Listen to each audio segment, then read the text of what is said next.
అజ్ఞాతంలో వర్మ.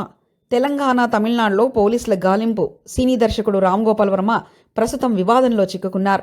ఎన్నికల సమయంలో చంద్రబాబు, పవన్ కళ్యాణ్, నారా లోకేష్ మార్పింగ్ ఫోటోలను పోస్ట్ చేసి కించపరిచినట్లు ఆరోపణలు ఎదుర్కొంటున్న వర్మపై ఒంగోలు పోలీసులు కేసు నమోదు చేశారు.